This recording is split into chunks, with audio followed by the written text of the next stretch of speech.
1919 was the year of racial uprisings. It was dubbed the Red Summer by author James Weldon Johnson. There were more than 36 race riots in cities across the country, but none were as violent or as deadly as the one in Chicago. Chicago, circa 1919, was a city on edge. Much like Ferguson, Missouri in the summer of 2014, and Baltimore in the spring of 2015. I was watching these images on my TV screen, and it called up that memory of my grandmother's story, and I wanted to find out, what was this riot in 1919? Claire Hartfield is the author of A Few Red Drops, a book about the Chicago Race Riot. She learned about the notorious chapter of Chicago's history as a child from her grandmother, who was caught in the violence as she rode a streetcar. Looked out her window, she saw these mobs, growing mobs of young men, black men and white men, in the streets, fighting fiercely and throwing rocks at the streetcar. Turns out that was the first of 5 days of the most violent rioting the city has ever seen. At the time, Chicago was a tinderbox of racial tensions. White soldiers returning from World War I were afraid they wouldn't get their high-paying jobs in the stockyards and meatpacking plants back, while blacks who had been recruited from the South to fill them feared they would be fired. Black soldiers returning from the war refused to put up with racial discrimination after they had risked their lives for the country. Union differences also fueled the anger. Whites were in favor of the better pay and job protections unions could provide, while blacks worried about discrimination.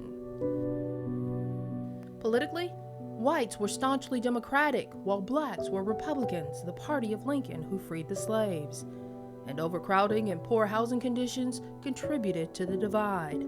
The black community, which had more than doubled from nearly 50,000 to more than 100,000 in 2 short years, was mostly restricted to living in a small area on the South Side called the Black Belt. When they tried to move out, they faced backlash. Part of that backlash was violent, with bombings, and part of that backlash was more technical, where groups of real estate associations got together and instructed people in their neighborhoods, don't sell or rent to any black families that are coming your way. In short, Chicago was a city just waiting to explode, and it did on July 27th. It was horrific. It was the worst riot in Chicago history. It was sparked by an incident at 29th Street Beach. A group of black teens were on a raft playing around and didn't realize they had drifted over an invisible line into the white part of the beach. A white man became infuriated and started throwing rocks. 17-year-old Eugene Williams ended up drowning, either from being hit by one of the rocks or from being too afraid to swim back to shore. This is Connecting Chicago. Lisa Lolson is the director of Chicago Studies at Newberry Library. That moment of violence really ignited the city, which was brimming, seething with racial tensions leading up to that moment. Anger began to build when a white police officer refused to arrest the man accused of throwing the rock, and false rumors quickly spread throughout the community as the story became distorted about who died and why. There were some gangs, some white immigrant gangs that had been waiting to foment violence, and this was their moment. So they went to their clubhouses, they got their guns, they went into the black community, and from there it just exploded. There were beatings and bombings. 38 people ended up dying, more than 500 were injured. It caused millions of dollars in property damage while leaving about 1,000 families, mostly black, homeless. Peace was eventually restored when the governor called in the National Guard and a hard driving rain forced people inside. It was later determined Irish-American gangs from nearby Bridgeport were the main instigators of the rioting. And those boys grow up to be our civic leaders. That's real, and the powerful political machines that have ruled Chicago in those 100 years, what are their interests? How has Chicago been built out of that kind of civic leadership? One 17-year-old gang member in particular, Richard J. Daley, went on to become the longtime mayor of Chicago.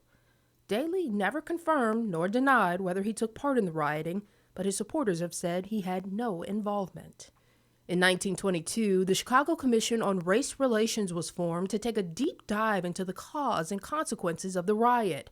It released a 672-page report titled The Negro in Chicago, a study of race relations and a race riot. It was a call for the community as a whole to take ownership and responsibility and be accountable for what was going on broadly in our city, and to come together and to do something about it. The report was written by a black sociologist named Charles Johnson, who had been working for the Chicago Urban League at the time of the riots.